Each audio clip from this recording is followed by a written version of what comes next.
Сайн мэцхан уу? Бичлэг хийгээгүй амар удчлаа. Тэгээ би байнга л уддаг намайг үнэхээр уучлаарай.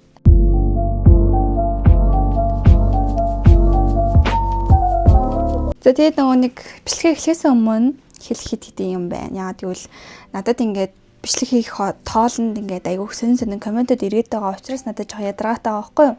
Гэтэ яг энийг хэлсэн хэлээгөө надад өргөжлүүлээ тэр сонин комментууд ирж л таараа. Гэхдээ би хэлчихье тий.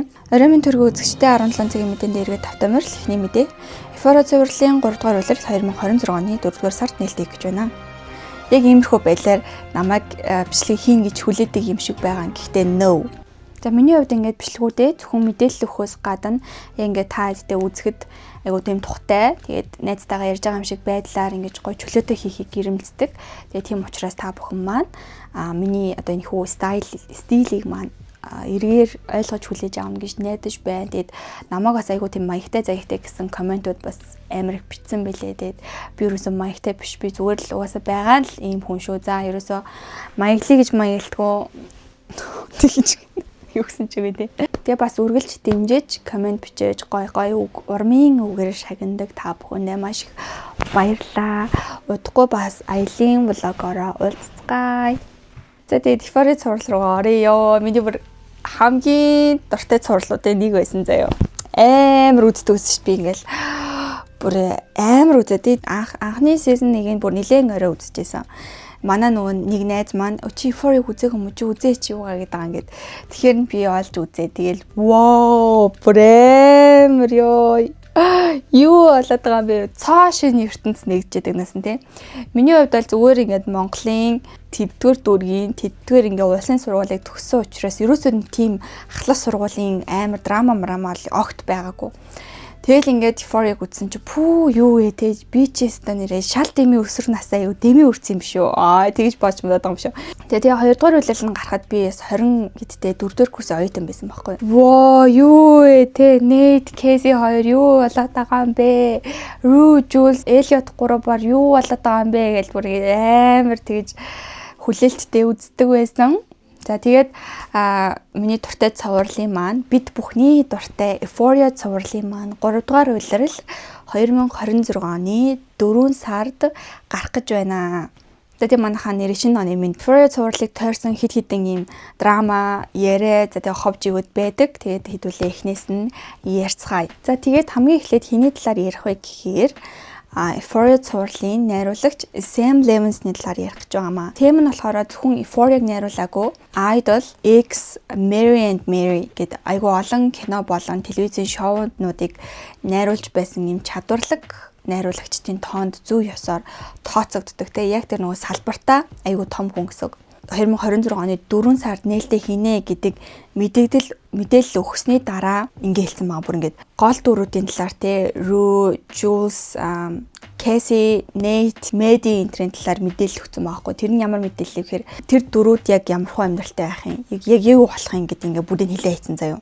Амар сонио. Rue болохоор ингээд та хэрвээ санаж байгаа бол season 2 дээр Rue Jules, Elliot, ээжтэй ингээд Rue-гийн ингээ хэрүүл алдаан штэ ингээл муудалцаалтай хоорондоо ингээл муудалцаал тэгж яхаа явцад Rue-гийн ээж нь нөгөө нэг Rue-гийн дамлаж ингээд зарж одоо мөнгө төгрөг олж оронд нь өөрөө ингээ өвсөө авдаг байсан. Тэр драг те ингээ хар тамхиудын бүгдийг 0 руу хийгээд усан татчихдаг штэ. Тэгээ ингээ бүгдээрээ байхгүй болсон.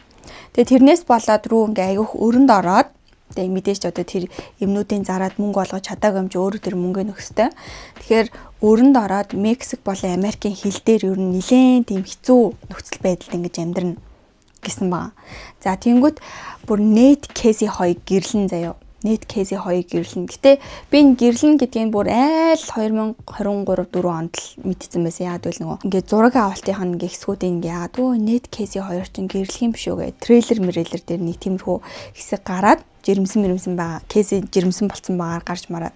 Jules урлагийн сургуульд орсон байна. Lexi болохоор бас нэг юм жүжиг бичээд эзэгчээ цаачаан дээр Lexi болохоор тэр юм нэг юм агентлагийн туслах маягаар гарч ирнэ. Maddie болохоор Hollywood-д ингээ жүжигчин болох гээд бас нэг агентлагт ингээ ажиллаж байгаагаар гарч ирнэ. Тэгээ бас дээрээс нь side hustle ингэж хийдэг ихч болж гарч ирнэ гэсэн Maddie. Тэгээд иймэрхүү дөрүүдийн талаар маш их хэмжээний те бүр ингээд спойлер та хайж байгаа байхгүй бид хэдэг. Тэгээ тийм спойлерцсан хэмжээний мэдээллийг өгсөн болохоор үзэгчид юу гэж хүлээж авсан бэ гэхээр энэ ингээд Сэм чи ингээд Euphoria 3-ын ингээд үзэлт авахгүй байх вэ? Хүмүүс ингээд хүлээхгүй байх вэ гэдгээс айгаад урдчлаад ингээд сонирхолтой юмнуудыг хилээд байгаа мó? Эсвэл бол тэнийг юм уу гэж хэлж авч байгаа байхгүй. Тэгээ бид нар тэрийг сонсох ямар шаардлага байхгүй. Euphoria season 3 нээлттэй хийх үед бид нар үздэгээрээ үзнэ. Тэгээ бид нэр үзэгчд маань өөрөө хөгшрөөд тэгээ илүү mature энэ төр болсон ч гэсэн үзжил таараа. Дараагийнх нь Сэмтэй холбогдсон ямар драма байна вэ гэхээр Сэмийн талаар ингээ аягүй комтл гэх юм уу те жүжигчдээс нь хамт ажилладаг хүмүүсээс нь яагаад гэвэл Зендая тэгээ Барби Фрера гэх нөө жүжигч мэт штэ Кэтэд тоглодог. Тэр Кэси тэгээд season 2 дээр гарч ирдэг нөгөө Мэдигийн айлд хүүхдийн асраад тийм гэрээ ажил хийдэг штэ тий тэр гэрээ эзэхтэй бас нэг юм гоё ихч байдаг тий тэр заяа тэд нар ингээд Сэмийн талаар айгуу тийм юмнууд ярьсан маа хүчирхийлсэн байдлаар ингээд жүжигчтэй харьцдаг. За тэгэнгүүтээ шалтгаангүй тийм нүцгэлж ингээд хувцунараа тайлж байгаа эсгүүд айгуух гаргадаг. Шалтгаангүй ингээд интендтэй ингээд унтаж хөвтөж байгаа тийм үзэгдлүүд айгуух гаргахыг шаарддаг. Дээгүүрхээ тайлахыг бас шаарддаг. Эмэгтэй хүмүүсийн хувьд гаргахад айгуу хэцүү зүйлсийг ингээд шаарддаг гэж байгаа. Тэгээ тэр жүжигчдээс хамгийн хүчтэй Сэмтэй маргалдсан нь бол Зендая тэгээ Барби Фрера хоёр байгаа. Зендая болохоор юу гэж маргалцсан бэ гэхээр Сэм ингэсэн байгаа байхгүй. Тэгээ Euphoria season 3 ингээ хийхдэггүй яагаад удаад байгаа юм бэ гингүүд Зендаягийн скежүүлтэй таарахгүй байна гэсэн тийм хариу өгсөн байгаа байхгүй.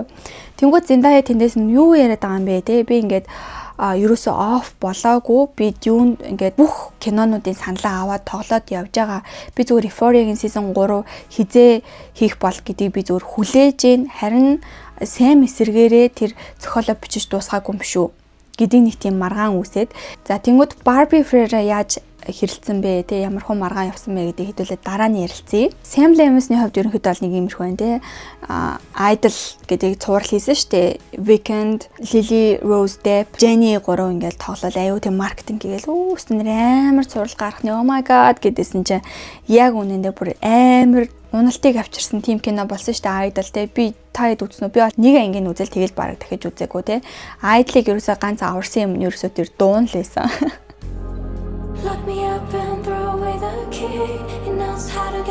Хүмүүс бол Сэм Лемиснийг те яг энэ Idol-ийн уналтын дараа Euphoria season 3-ыг гоё болгож чадах уу яах бол ер нь ингээд жүжигчдтэйгээ нэг жоохон маргаантай те ёс бус юмнуудыг шаарддаг гэдэг утгаар нь Сэм Лемисэнд ерөнхийдөө бол дургу болж эхэлж байгаа юм байлээ. Сэм Лемисний яриагаа ингээд орхиод дараагийнхаа жүжигчний талаар ярилцъя. Тэр бол Nate Jacobs тоглодог жүжигчин Jacob Elordi-гийн талаар хэдүүлээ ярилцъя.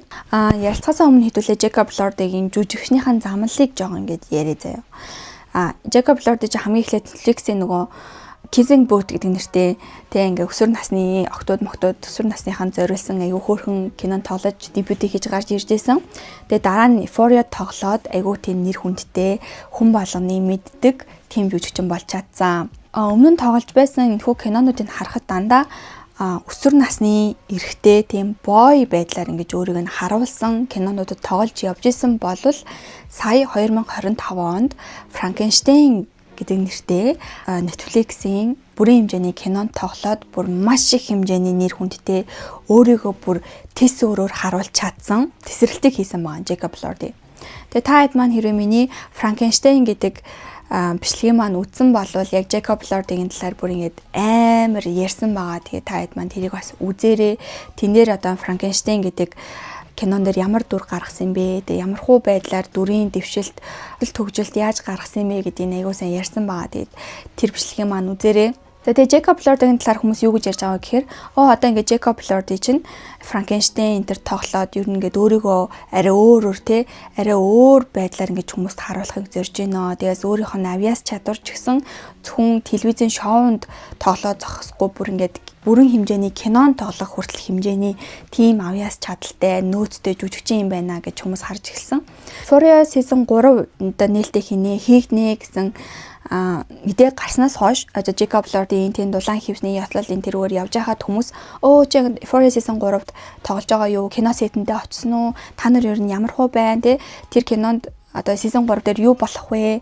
Чи ингээд айгүй excited байна уу? Тэгээ сэтгэл чи хөдөлж гин үү гэж хөтлөгчнөр ингээд айгүй асууж байгаа. Тэнгүү Jacob Elordi тийм болж байгаа. Бид хэд одоо ингээд тоглож байгаа. Ер нь гоё юм гэж хариулж байгаа байхгүй. Тэр бичлэгнүүдийг ингээд үзэхээр Jacob Elordi бол нэг тийм амар ингээ excited байгаа л те. Өстө манай Euphoria чинь ингээл айгуу гоё маа гэл тэгж амар ярихгүй байгаа байхгүй зүгээр. Тэнгүүд хүмүүс ингээ Jacob Elordi is not excited гэж байгаа байхгүй. Тэг ингээ Jacob Elordi бол нэг тийм сэтгэл нь хөдлөхгүй байна. Ягаад гэвэл энэ хүн илүү өндөр түвшний кинон тоглох болчихсон учраас Euphoria-гийн талаар нэг тийм сэтгэл нь хүрэхгүй байна. Euphoria тоглолаагүй энэ хүн угаас амар алдартай болчихжээ гэж ярьж байна Jacob Elordi-гийн талаар. За дараагийн маань ярих байгаа хүмүүс хэм бэ гэхээр Dominic Fike болон жүжигчин Hunter Schafer хоёрын талаар. Тэгээ та хэд маань санаж байгаа бол season 2 дээр Rue, Jules хоёр дээр нэмэгдээд Elliot гэдэг дүр орж ирдэг штэ тий. Тэгээ тэр гурав аюу сайхан гэмгүү найзалж явж байгаад Jules, Elliot хоёр бие биендээ татагдаад тэгээ ерөнхийдөө бол Jules Rue-гийн араар нь тавиад тий одоо Elliot-тай ингэж явуулдаж эхэлдэг. Тэгээ баригддаг. Тэгээд Rude айгуу тийм хүнд хэлбэрийн сэтгэл зүйн шарх үлдээдэг штэ. Санаж байгаа бол. Тэгээд Elliot-д тоглосон Dominic Fike болон Jules тоглосон Hunter Schafer хоёр бодит амьдрал дээрээ ч гэсэн хайр сэтгэлийн холбоотой болоод тэгээ 2022 оны 2 сараас эхлүүлээд 23 оны 7 сар хүртэл үерхсэн. За үерхлийн хугацаанд бол ер нь нэлээд романтик, айгуу тийм бие биендээ халамжтай би бол Hunter Schafer-ыг вау тэг ийм гоё одоо хайраар хайрлагдсанд нь маш их баярлж исэн. Тэгээ та хэд мэдэхгүй ч магадгүй Jules-ийн дүр ингэж гардаг штэ. Трансгендер эмэгтэй гэдэг одоо юугаар гардаг штэ санджээвэл те. За тэгвэл жүжигчин Hunter Schafer маань бодит амьдрал дээрээ ч гэсэн транс эмэгтэй байх нэ. За Hunter Schafer өөрийнхөө хүүсний талаар ярихдаа бүр ингээд багасаа тий хөлд орцсон жоохон хүүхэд байхаасаа эхлүүлээд эмэгтэйлэг юм зан ааш айл авир гаргадаг байсан. За 7 дугаар ангида гей эрэгтэй хүүхэд өөрийгөө гей эрэгтэй гэдэг утгаар нь ингэж авч явдаг байсан болвол 9 дугаар ангиасаа эхлүүлээд трансгендер эмэгтэй хүүхэд гэдгээрээ ингэж нөгөө нэг Америкчууд чинь нэг pronoun гэж байдаг штэ тий she, he, them, they урч юу байдаг л ингээл амар олон тийм pronounтэй. Тэг өөрийгөө трансгендер эмэгтэй гэдэг утгаар нь ингэж хүмүүс танилцуулж авч явж эхэлсэн гэж байгаа. Тэгээ бас өөрийнхөө хүүснийхэн талаар болон Dominic Fike-тэй байсан харилцааны талаар за тэгээ яагаад салсан талаараа Call Her Daddy гэдэг подкастн дээр айгуу тийм дэлгэрэнгүй ярьсан байдаг. Одоо тэр нөгөө нэг эрэгтэй хүн татагдаад трансгендер эмэгтэй болж байгаа штэ. Хүүсээ солиулаа тий. Тэгэнгүүтээ бас хамгийн анхных нь одоо relationship хосын харилцаа нь бас трансгендер эмэгтэйтэй байсан гэж байгаа. За тэнгууд өөрийгөө ингээ айгуу сайн ойлгодог хүнтэй ингээ хамт байсан. Эхний одоо миний хосын харилцаа маань трансгендер эмэгтэй байсан би айгуух баярлдаг гэж ярьж байгаа хгүй. Тэнгүүтээ дахиад бас ингээд эмэгтэй хүмүүстэй ингэж болцдог заяа. Тэгээ тэр эмэгтэйчүүд нь Hunter Schafer-ыг яаж хүлээж авдаг гэсэн бэ гэхээр унтаж хөвтөх болохоороо заяа. Эрэгтэй хүн шиг хийхийг хүлээдэг гэсэн гинэ. Тэгээ тэрний хадлаар ингэж ярьж байгаа хгүй те. They wanted me to fuck them because I have a dick гэж хэлж байгаа заяа. Тэр би ингээд гайхаад трансгендер эмэгтэй гэдэг чинь бүр ингээд бүтэн солиулсан хүнийг хэлдэг юм уу те. Ингээд юу ч байхгүй эрэгтэй гэсэн бүр юу ч байхгүй болсныг хэлдэм болов.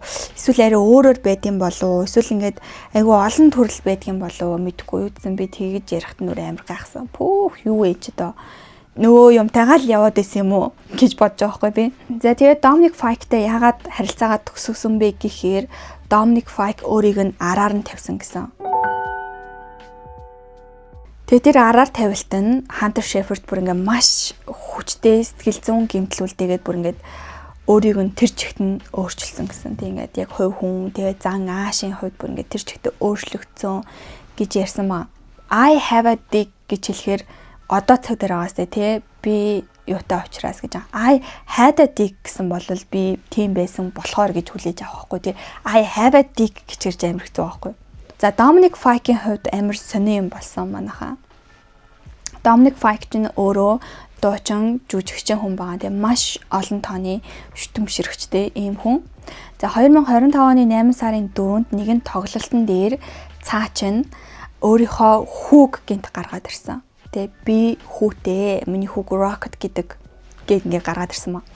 За тэгэнгүүт хүмүүс юу хүүвэ те. За тэгвэл ээж нь хин ингэ судлаад үзсэн чинь Selena Sloan гэдэг нэртэй эмэгтэй байсан.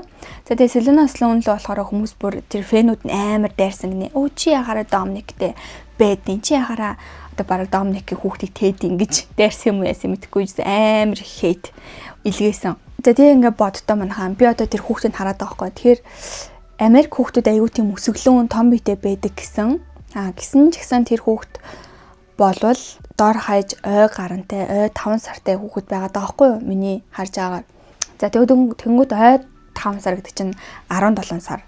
Тэгээ гидсэн байх хугацаа гэдэг чинь нийлээд 27 сар заяа. За 27 сар гэдэг чинь 2 жил 3 сар гэсэн үг. Тэгэхээр Dominic Fike 25 оны 8 сард хүүгээ гаргаж ирсэн гэхээр 2 жилийг хасгаар 2023 оны 7, 8, 6 орчим сар болоод байгаа байхгүй юу. Тэгэхээр яг нөгөө нэг Hunter Schafer-ыг араар нь тавьсан тэ эмэгтэй тэр явуулсан эмэгтэй нь хүүгийнх нь ээж Selena Sloan байх магадлал 99% гэж хүмүүс үзэж байна. Тэгээ та хэд маань юу гэж бодож байна? Доор комментээр бичээрэй за. За одоо болохоор хэдүүл аягүй гонигтай мэдээг ярих болно тэ. Euphoria цувралыг тойрсон бас хид хідэн гонигтай зүйлс болсон. За хамгийн эхлээд Barbie Ferreira-гаас эхлэе. Barbie Ferreira-гийн дүр буюу Cat Euphoria season 3-т орж ирэхгүй гэсэн. Амар sad. Би Cat-ийн дүр бүр амар дуртай байсан. Ёо, амар гоё дүрээсэндээ ингээл амар өөртөө ихтэй. Тэгэл ингээл plus size тэгснээ girl тэ ингээд амар хөөрхөн найзуудтайгаа амар хөөрхөн дэмждэг.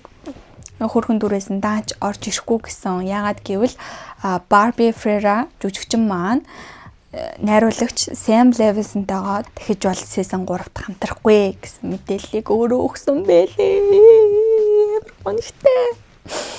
Тэгээ Barbie Ferreira Cat-ийн дүрдээ хэдүүлээ баяртай гэж хэлэх болох нэ.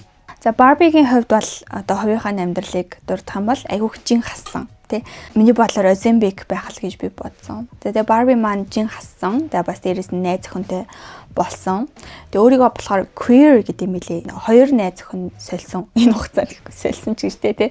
Хоёр найз охинтой болсон. За дараагийн маань амар гонигтай мэдээлэл бол манайхаа жүжигчин Angus Cloud нас барсан тий. Rest in peace. Йоо амар гонигтай. Fezco-гийн дүрд би бас амар дуртай байсан. Йоо амар гоё дүртэй бүр ингээд өөрөө хчнээн drug user бүр ингээд амар мансуурлах бодис дамлаж зардаг өөрөө хэрэгэлдэг хүн ч гэсэн дотоод тэр хүн нь дотоод тэр өөрийнхөө сүнсэн амар гоё хүн байдагтэй Fezco-гийн. Тэгээ Fezco season 2 ингээд амар хогийн дуустай штэ тий. Fezco дүүтэйгээ хамт баригдаад тэгээ ингээд цагдаа нарт баригдаад тэгээ дүүн хөөрхийн амтаа өөрөөс нь өмнөөс нь буудуулаад нас барчдаг. Тэгээ дуустдаг. Ингээд амар хайртай 2 дүр маань гарч ирэхгүй 3 дүр маань бүр гарч ирэхгүй болж байгаа юм байна. Тэгээ жүжигчний маань үхэл нь юутай холбогдолтой вэ гэхээр аав нь нас бараад удаагүйсэн юм лээ. Тэгээд аавынхаа хойноос гашуудаж явсаар байгаад санамсаргүй байдлаар маш олон төрлийн мансуурлах бодисыг хэтрүүлэн хэрэглээд тэгээ overdose болоод нас барчихсан юм бэлээ. Тэгээ rest in peace. За дараагийн маань айгүй гонхтой мэдээ нь юу вэ гэхээр манайхаа Nate Jacobs-ийн аавд тоглосон жүжигчин Eric Dane гэж жүжигчин байдаг. Тэгээ тэр жүжигчин маань ALS гэдэг амар хүнд өвчнөөр өвчлсөн байт юм байна. ALS гэдэг нь болохоор булчингийн хатангашил гэх юм уу монголоор тийм өвчин юм байна. Тэгээ таад маань хэрвээ санаж байгаа бол 2015 байна уу 16 онд Ice Bucket Challenge гэж явдаг штэ. Явж исэн штэ ингээд дээрээсээ мөс асгадаг тий. Тэр challenge-аар ALS-тэй хүмүүсийг одоо нийгэмд ойлгуулах тэг ямархуу өвдөлт зөвөрийг туулж ээж имчилгээндээ хүрдгийн ямархуу өвдөлт зөвөр өдөр тутамдаа нүүр тулж ээдийн гэдгийг ойлгуулах гэж тэгж Ice Bucket Challenge хийжсэн. ALS гэж булчингийн хатуурал гэдэг өвчин болохоор яг ингээд мүс ингээд хүний одоо биен дээр ингээд тавихаар амар ингээд өвдөн штэ ингээд амар өвдөн яг тэгж өвддөг өвчин баа. За тэгээ тэр өвчнөөр өвдсөн. Тэгээ Эрикийн бол одоо зүүн гар нь л ажиллагаатай баруун гар нь ерөөсөө огт ажиллагаа болсон гэсэн. Амар гонхтой байгаа зү манайхаа Калын дүрийг санах юм бол бүр амар зүүн дүр штэ тий. Жүүлс мүлстэй ингээл явж маавал тэгснэ бүр ингээл амар их нууц мууцтай тий. Калын дүр бол дуусах болоогүй байхгүй юу. Эрик Дэйн одоо ингээ өвдчихөөр цаашдаа яаж Калын дүр гарч ирэхин мэдэхгүй амар гонхтой. За тэгээ тийм гонхтой мэдээллүүд байна манайхаа. Гонигтай мэдээллүүдээ хэдүүлээ энэ хүрээд өндөрлөе. Тэгээ хамгийн сүүлийн ярих байгаа хом маань Sydney Sweeney, Alexa Demie, Zendaya гуравтай холбогдолтой байгаа. Тэгээ ерөнхийдөө бол Sydney Sweeney-гийн талаар ярих юм аа. Euphoria season 3 хийх нэ. Тэгээ 4 сард гарнаа гэдэг мэдээлэл гарсны дараа Zendaya Sydney Sweeney-тэй хамтдаа нэг газар зогсоод хамтдаа season 3-ыг сурталчилж одоо promote хийж чадахгүй. Яагаад гэвэл Sydney Sweeney улс төрийн хувьд маш их хэмжээний хил ам, улс төрийн хувьд маш их хэмжээний оролцоотой учраас би энийг хийж чадахгүй гэсэн тэгээ rumor одоо ховж ив гарсан байна. За тэгээ хүмүүс болохоор энийг Zendaya-гийн талд байгаа. Яагаад гэвэл Sydney Sweeney хит хитэн одоо мэрэгжлийн бус тэгээ бас ёс зүйгүй тэгээ бас улс төрийн ийм хит одоо ийм үзлийг сурталчилсан үйлдэлүүд гаргасан хүмүүсийн дургийг маш их хүргэсэн ба.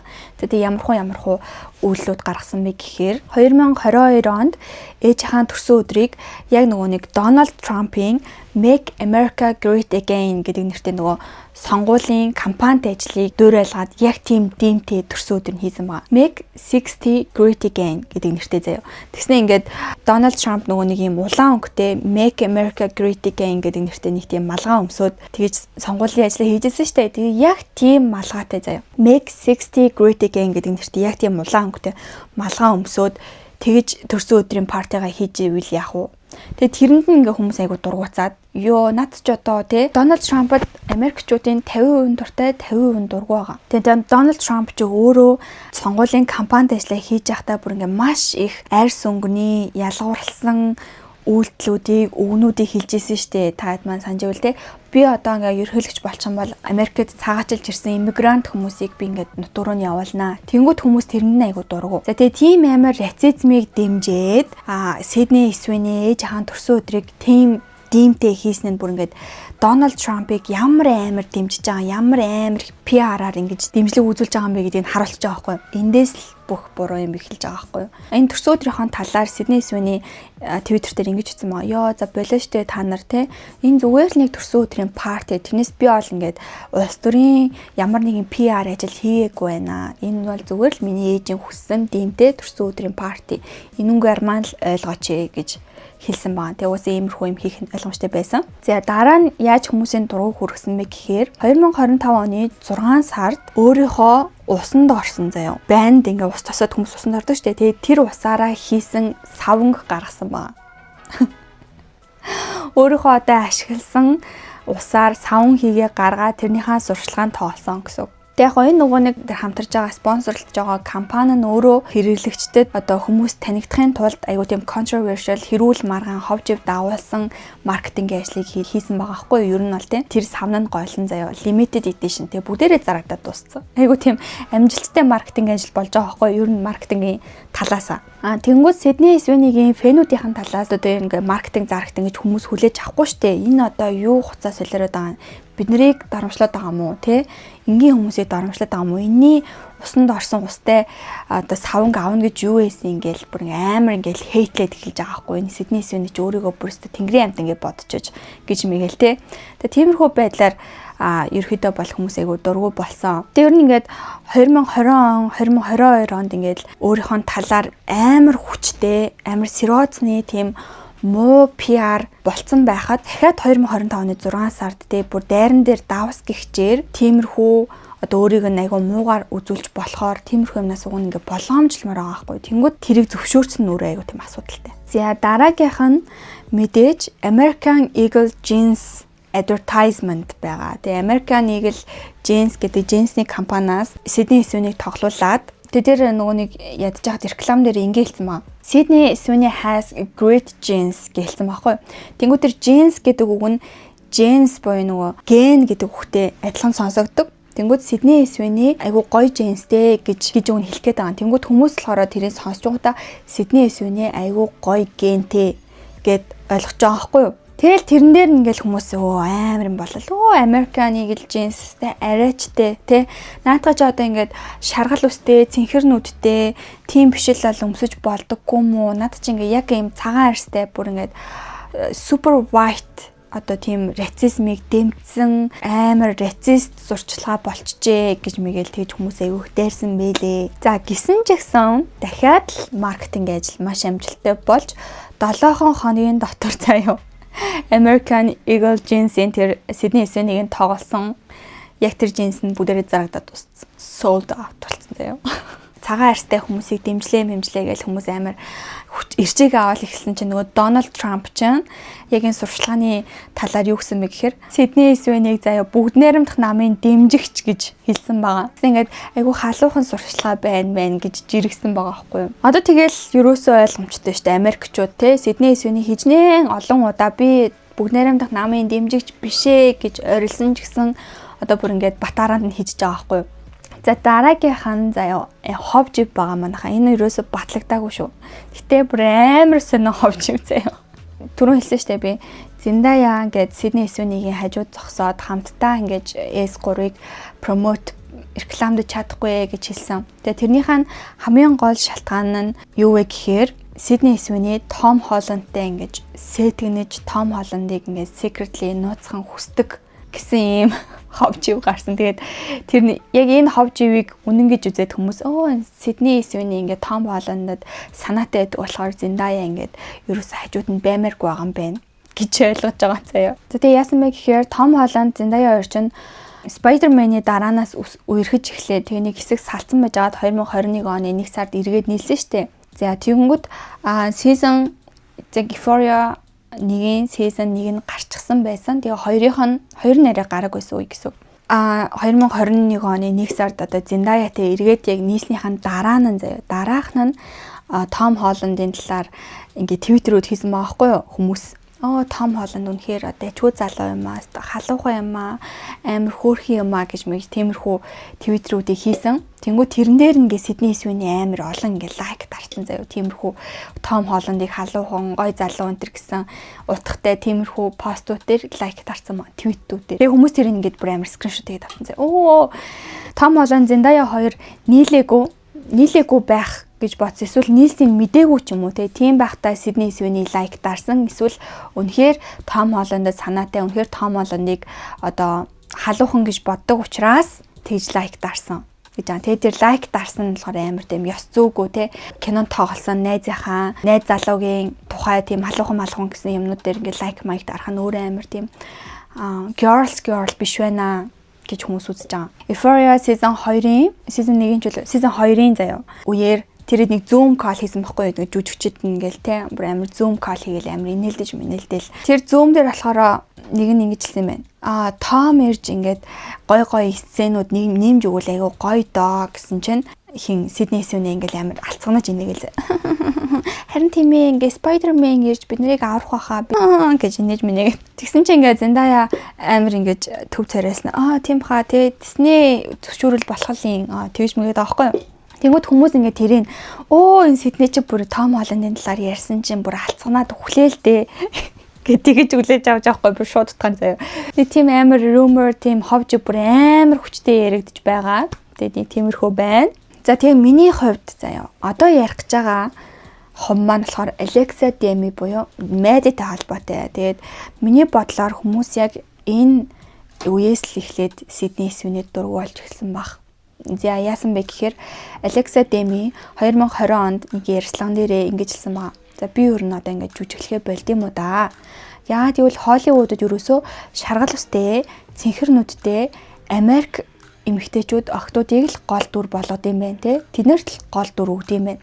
Латин Америк гаралтай эмэгтэйчүүдэд огт гол дүр олддгүй юм байна. Жүжигчний карьераа орхих тухай бодож гин гэж хэлсэн байхгүй. Тэгээ тэр нь бүр ингээд амар viral болоо заяа. Яг тэр хэсэг бүр ингээд амар viral болоод. Тэгээд хүмүүс яг энэ цэнхэр нүдтэй, шаргал устэй эмэгтэй гэдгийг Сидней Свэнийг хэлж ин гэж ойлгоод тэгээ ер нь Сидней Свэнийг ер нь бол нэг жоохон дургу болоод эхэлсэн гэж би бодож байгаа тий. Тэгээ бас Alexa Demi Сидней Свэний хоёр чи яг нэг гараанаас зэрэг эхэлж байгаа тий. Тэнгүүд Alexa Demi ингээ ерөөсө таг ямар ч ингээ кино минод ингээ тоглохгүй ингээ таг заяа. Сидней Свэн болохоор бүр амар олон кинонд тоглолоо. Бүр амар хайпыг аваад, ирчиг аваад бүүн болж молол заяа. Тэгээ нэг тиймэрхүү зүйлс ажиглагдаад байгаа учраас хүмүүс Alexa Demi-гийн ярьсан тэр зүйл бүр улам итгэх болсон. За Сидней Свэнигийн хувьд бол бүр айгүй олон кинонд тоглосон тий. Энэ зүрх Netflix-ийн rom-comд тоглолоо. Аимшиг нэг кинонд ч тоглолоо. Янз бүрийн кинонд ч тоглолоо. Тэгээд хүмүүс бол жүжиглэлтийн тийм амар өндрөөр үнэлтгүү. Тэг ингээ нэг гэсэн нэг тийм сонио олоод штэ. Euphoria-гийн Casey л харагдаад байдаг ерөөсөө. Ямар ч кинонд тоглосон Euphoria-гийн Casey л харагдаад байдаг тий. Бодит амьдрал дээрээ ч гэсэн ер нь Euphoria-гийн Casey шиг юм биш үү? Zendaya-гийн эрэгтэйг булаах гад тэгж бодож хүмүүс ч юм бүр яа драматик штэ. За тэгээ өнөөдөр маань ярих зүйлс маань энд хүрээд өндөрлөлөө. Тэгээ та хэд маань Alexa Demi болон Euphoria-гийн бусад жүжигчдийн талаар deep dive бичлэг сонирхож байгаа бол доор комент бичиж үлдээгээрэй. Тэгээ энэ хүү бичлэг маань сонирхолтой байсан гэж найдаж байна. Тэгээ дараагийнхаа бичлэгээр уулзлаа. Түр баяртай.